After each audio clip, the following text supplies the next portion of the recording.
learn how to paint snow in a few easy steps. We will paint this snowball and then I'll show you how you can implement that into your work using this pine tree as an example. I prepared 3 texture brushes, a PSD file, color swatches and the pine tree image so that you can follow along with this video. Everything will be in the description down below for you to download. And before we start, let's quickly define what kind of material the snow is. Snow is a highly reflective material, and because of that, its color depends on its surroundings. For example, when we look at these images, we can see a lot of bluish tones. Snow appears to be blue mostly in the shadows and by reflection of the blue sky, particularly when exposed to various environmental factors.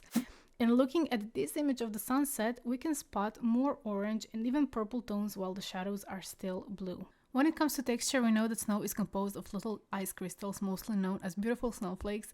So even if snow seems super smooth, it has a lot of texture. Okay, now that we know everything, we can start with the exercise.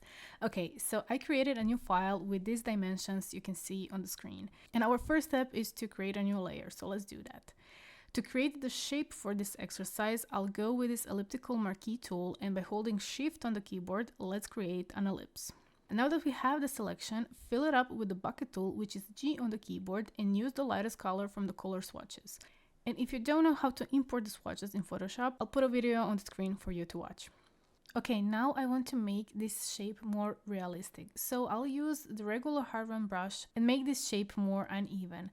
After that, let's create a new layer, and by holding Alt on the keyboard, create a clipping mask for this base shape.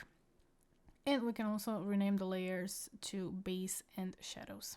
Except for my custom brushes, I'm only using the default Photoshop brushes in this process. So for this step, I use the soft round brush, and what I like to do is to lower the opacity of the brush to 20%. You can make it 30, 50, whatever it fits you. You can move this slider or simply press 2 on your keyboard and it will automatically lower it to 20. But I like to work like this because I have more control over the brush strokes and it blends better. Now with a big brush strokes, paint the shadows around the shape with this middle tone from the swatches. In this case, light is coming from the top left corner, so make sure to leave the top part lighter. In this process, I'm color picking a lot to blend the colors, and at the end I use the darkest tone from the swatches to add on the bottom of the bowl. It is time to add the texture. Go ahead and create a new layer and don't forget to clip it. And for the texture, I'm using the Texture 2 brush, but feel free to use any other texture brush that suits you. This brush doesn't have pressure opacity, so I like to keep it at 40% opacity, but that varies through the process. I'm starting with picking darker tones and placing the texture on lighter parts. This doesn't have to be perfect, these strokes are mostly randomly placed because the snow texture is uneven in general. And with that, you can see that I'm gradually building these color layers and it slowly begins to look like a snow surface. There is a lot of back and forth until you eventually build up the layers. You can also use a soft brush to blend some parts better, but I think that with the texture brush you can create a more realistic look. I'm using these 3 color swatches as my base colors, and you can see that I mix them extensively. And I'm not limiting myself to only these colors, I'm experimenting with various darker and lighter tones. Feel free to use snow references to get a better idea of how to blend and add shadows. And I've been using the same references I showed you at the beginning of this video. And now we are moving to the final step, which is adding details. Now, everything is about adding that extra touch to it. So again, using and looking at the references, I'm trying to recreate some of the shapes that can form on the snow. And I'm still using the Texture 2 brush from the pack because I realized it can create accurate texture and I like how it looks overall. To get this icy look, use more saturated dark blue and with a soft brush add it to the borders. I combine soft and texture brushes to blend it better, and as a final touch I painted a light color texture on that darker part to create an illusion of little ice crystals. And this is how our snowball turned out. Feel free to spend more time defining the final look if you want to. And now let's try to implement the same steps and process and paint the snow on this tree. If you downloaded a Photoshop file, go ahead and create a new layer on top of the first layer you have. Make sure to name it because we will have more layers later on, and I just named it Snow Top. With the lasso tool, create the snow shape and fill it with the bucket tool with the lightest color from the swatches. And now let's repeat the same steps for the rest of the tree. I divided the sections of the tree for you to paint the snow more easily, so make sure you add a new layer on top of each section. This way you'll be able to separate the snow shape and you'll get more cleaner look when painting.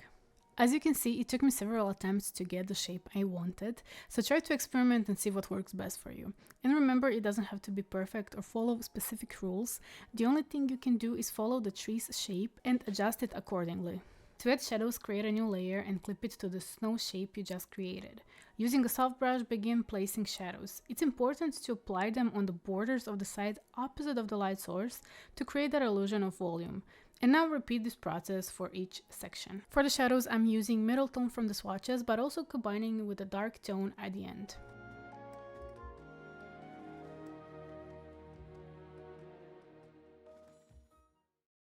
We are almost done, so let's add a texture to the new clipped layers.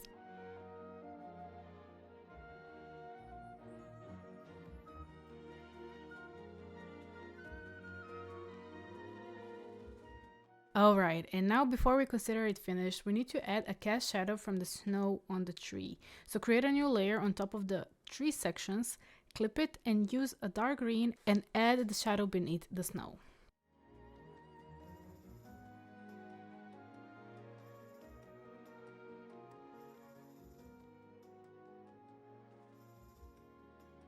To paint the snow on the ground, simply repeat all the steps. And to seamlessly blend the snow with the tree trunk, use the texture brush or pressure opacity brush and blend it with the ground.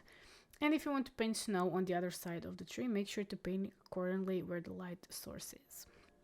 And that's it, guys. Thank you all so much for watching, and if you found something useful in this video, please don't forget to like and subscribe, because this way you support me and my channel and I can continue delivering you more content like this. Stay awesome, guys, and I'll see you in my next video.